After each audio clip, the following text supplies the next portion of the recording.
Chairman P T I barrister Gohar کا کہنا ہے کہ قیدیوں کی معافی کو بڑی پیش رفت نہیں سمجھتا۔ تحریک انصاف کا موقف ہے کہ سویلین کا ملٹری ٹرائل ہی نہیں ہو سکتا، معاملہ سپریم کورٹ میں ہے، یہ عدالت کو طے کرنا ہے۔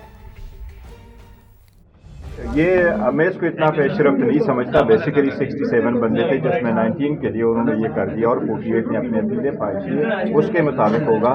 جو فیلڈ جنرل کورٹ مارشل سے جن لوگوں کو سزائیں ہوتی جن کو سزائیں بھی دی جاتی ہے اس کے نیچے ایک نوٹ لکھا جاتا ہے۔ روٹین میں جو پریزائڈنگ آفیسر ہوتا ہے وہ نوٹ لکھتا ہے اور اس کا پورا ایک ریکارڈ ساتھ چلا جاتا ہے، وہ ہیومینیٹیرین بیسس پہ ہوتا ہے۔ لیکن پاکستان تحریک انصاف کا موقف چینج نہیں ہے اور پاکستان تحریک انصاف کا آج بھی موقف یہی ہے کہ کسی بھی سویلین کا trial by the military court یہ ہم سمجھتے ہیں غیر آئینی ہے اور یہ میٹر سپریم کورٹ میں موجود ہے، سپریم کورٹ ڈیسائیڈ کرے گی۔ البتہ یہ بہتر ہے، اچھی بات ہے کہ وہ لوگ گھر چلے گئے، لیکن کنوکشن کا اسٹگما بھی نہیں ہونا چاہیے by the military court.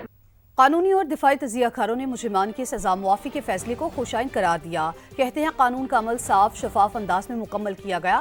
Military courts of panel نے انصاف کے تقاضے پورے کیے۔ اقرار جرم کے بعد معافی مانگنے پر معافی مل جانا ملک آگے بڑھانے کے لیے اچھا عمل ہے۔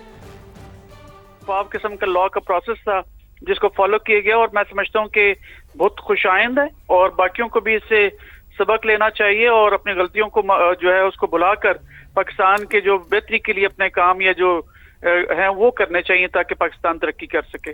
بڑی خوش آئند بات ہے کہ جن لوگوں نے یہ سب کچھ کیا ان کے ساتھ اب یہ سارا سلسلہ چل پڑا ہے، جہاں پہ نیشنل ریکنسیلیشن کی بات بھی ہو رہی ہے گورنمنٹ کی سطح پہ، اور ہونا بھی یہ چاہیے کہ جو ٹیمپریچرز ہیں وہ نیچے جانے چاہیے، اور جب کسی نے اپنے جرم کا اقرار کر دیا ہو اور اس پہ وہ معافی مانگے اور کہے کہ وہ دوبارہ اس طرح کے کام نہیں ہوں گے تو بہت اچھا ہے، میں اس کی ستائش ہی کروں گا۔ صاف ظاہر ہوتا ہے کہ فوج کا جو یہ فیصلے ہوتے ہیں یہ ایسے نہیں ہوتے جسے لوگ سمجھتے ہیں کہ بس اٹھا کے فوراً کسی کو جیل میں بھیج دیتے ہیں۔ ان کا بھی ایک طور طریقہ ہے، ایک قانون ہے، اس کے لحاظ سے وہ فیصلہ کرتے ہیں، اور اس چیز نے ثابت کر دیا کہ وہ قانون جو بھی ان کا طور طریقہ ہے اس کے مطابق انہوں نے کیا۔ یہ تو بڑا اچھا کام ہوا کہ یہ انہوں نے کر دیا۔ اس کے مطلب کہ ان کی جو سزائیں جو ہوئی تھیں وہ ہوئی تھی یقیناً، لیکن ان کا شاید جرم اتنا سنگین نہیں تھا جتنے باقی لوگوں کا تھا۔ یہ تو بڑی خوش آئند بات ہے۔ جو جرم کی سنگینی ہے اسے دیکھا جاتا ہے کہ اس کی ہینسنیس کیا تھی، اس کی گریویٹی کیا تھی، اس پہ چارج کیا تھا۔